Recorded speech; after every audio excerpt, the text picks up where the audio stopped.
Film mahakarya Coen Brothers yang rilis pada tahun 2007. Film No Country for Old Men bukan sekedar film pengejaran biasa. Film ini menghadirkan deskonstruksi terhadap genre western, di mana hukum dan moralitas tidak lagi mampu menahan kekacauan dunia yang nihilistik. Melalui konsep Principle of Film Form seperti Unity, Reputation, Development, hingga Disunity, digunakan untuk menyampaikan ketidakberdayaan manusia di hadapan takdir. Cerita dimulai ketika Lowen Moss, seorang veteran perang, menemukan sisa transaksi narkoba yang berakhir tragis di Gunung Texas. Mobil terbengkalai, tubuh tak bernyawa, dan sebuah koper berisi 2 juta dolar. Keputusannya untuk mengambil uang tersebut menjadi titik awal dari rangkaian peristiwa yang tak terhindarkan. Tindakannya memicu pengejaran tanpa henti dari Anton Seegers, seorang pembunuh bayaran yang dingin dan sulit ditebak.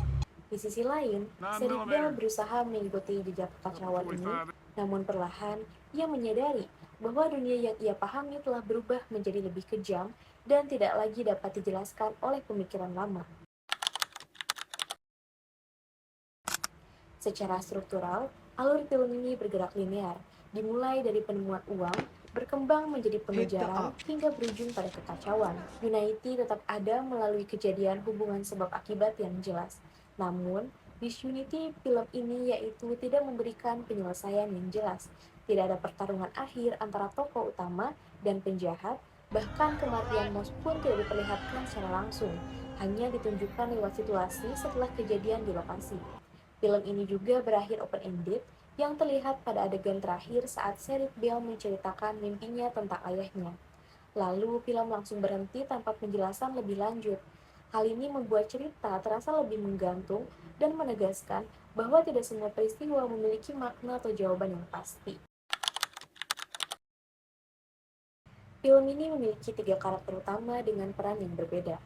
1. Lowen Moss merupakan manusia biasa yang percaya dapat mengendalikan situasi. Ia percaya bahwa dengan kepintaran dan senjatanya bisa mengatasi semuanya. Karakternya statis, ia tidak berubah-ubah pada keputusannya dan tetap bertahan dengan pilihannya, meskipun pilihannya itu membawanya ke arah yang berbahaya. 2. Anton Seegers bukan antagonis stereotipikal, tetapi ia adalah antagonis asli yang bertindak tanpa emosi dan sulit ditebak. Ia tidak memiliki latar belakang yang jelas dan bertindak berdasarkan aturannya sendiri.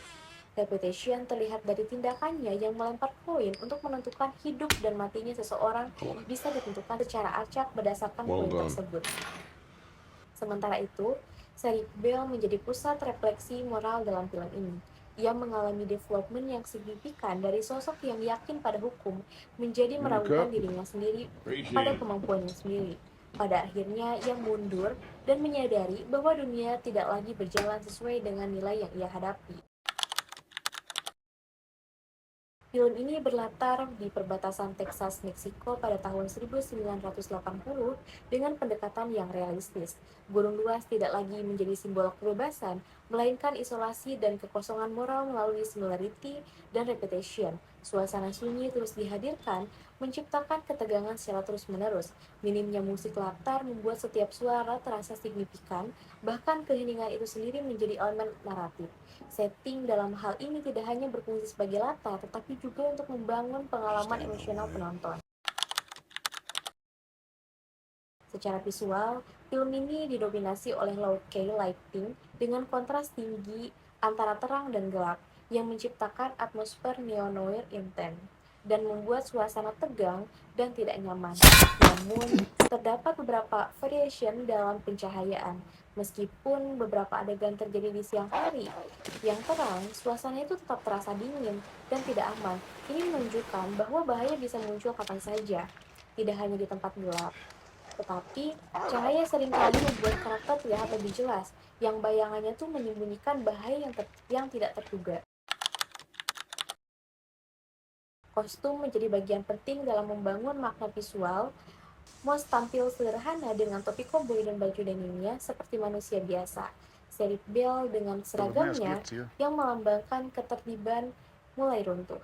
Sebaliknya, Seegers dengan rambut unik tapi terlihat aneh, tampil konsisten dan tidak berubah-berubah, sebuah bentuk repetition visual yang menegaskan bahwa ia tidak terpengaruh oleh ketakutan apapun.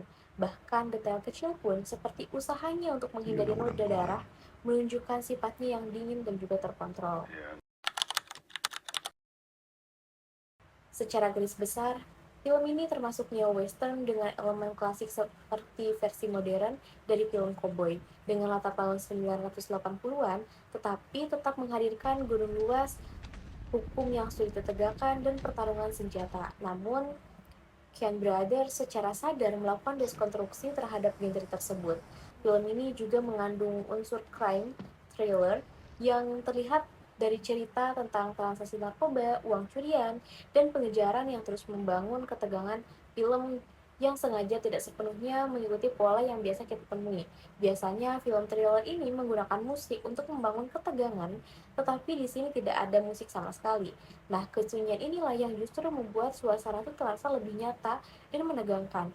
Selain itu, tidak ada juga pertarungan akhir yang menentukan antara tokoh utama dan tokoh penjahat. Tokoh utama justru mati di luar layar, sementara Seagull tetap hidup dan pergi begitu saja. Hal ini membuat film terasa berbeda dari yang lain atau daripada umumnya dan lebih mendekati kenyataan yang tidak selalu memberikan keadilan.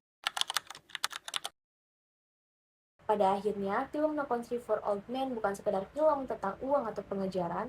Film ini menggambarkan dunia yang berubah, di mana nilai lama tidak lagi cukup untuk memahami kenyataan.